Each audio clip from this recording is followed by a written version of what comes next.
Assalamualaikum warahmatullahi wabarakatuh. Jumpa lagi dengan Rian dari B Channel. Kali ini kita bakalan membahas gimana sih cara ganti hard disk laptop menjadi SSD. Ini kebetulan hard disknya rusak ya. Yang kita mau bongkar kali ini adalah dari brand Lenovo. Ini seri IdeaPad. Nah, untuk menggantinya pastikan dulu laptop dalam keadaan mati. Kalau udah biasanya sih pakai supaya gak lecet, takutnya casingnya lecet lagi nanti.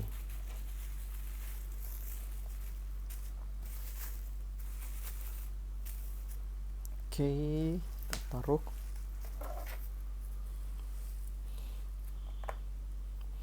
Ini baut-bautnya sudah banyak yang gak ada. Ini bukan karena saya sudah buka sebelumnya, enggak, memang dari usernya sendiri bawa laptopnya bautnya sudah banyak yang hilang. Mungkin keseringan jatuh, itu juga bisa jadi penyebab harddisknya rusak. Jadi harddisknya ini nggak terbaca lagi.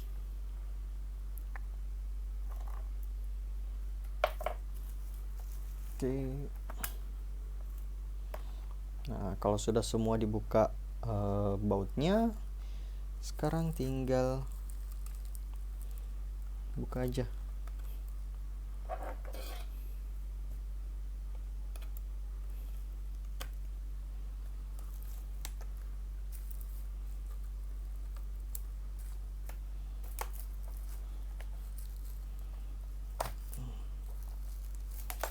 Cuma biasanya agak keras dikit.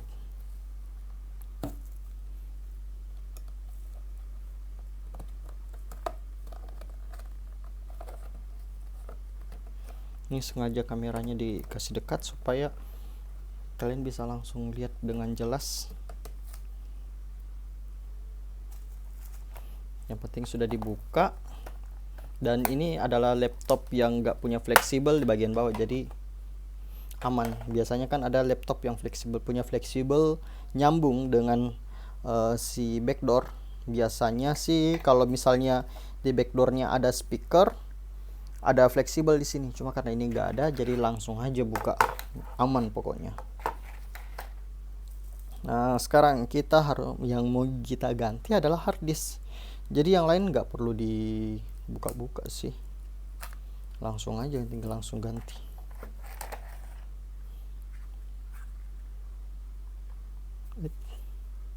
Oh ya, untuk memilih SSD itu kan ada dua macam soket.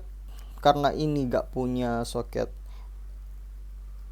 yang seri kecilnya, varian kecilnya, kalian bisa, berarti kita pakai yang soket SATA yang bentuknya seperti hard disk juga. Ini kan sama soketnya, kecuali dia yang kecil gitu, yang ukuran kecilnya. Saya lupa nama soketnya apa, M2 kalau tidak salah. Ini tinggal pasang aja. Untuk lebih amannya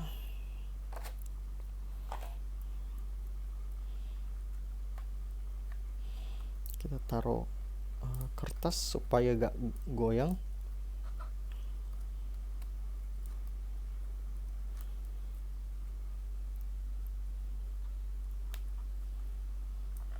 Oke, kalau sudah yakin gak goyang, langsung aja pasang casing belakangnya, backdoornya lagi.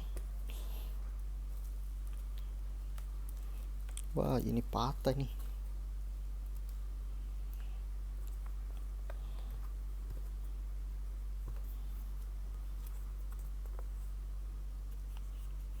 Wah, ini agak berminyak.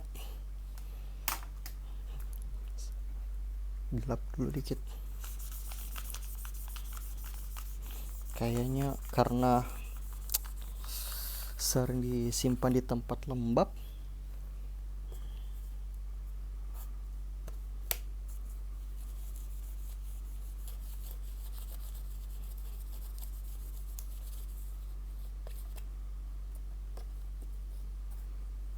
Oke, sekarang tinggal dipasang aja.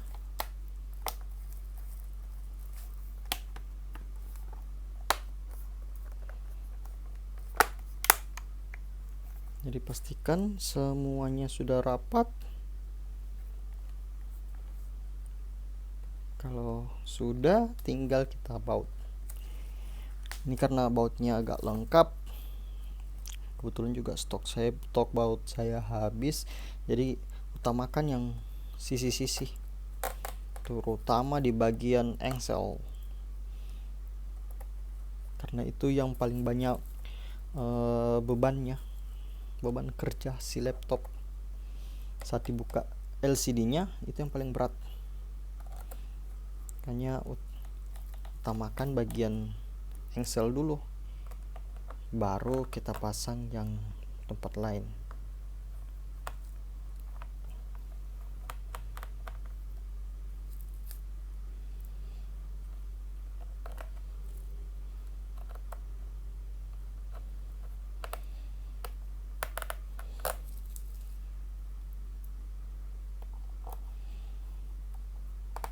Oke, sampai di sini berarti sudah selesai ya.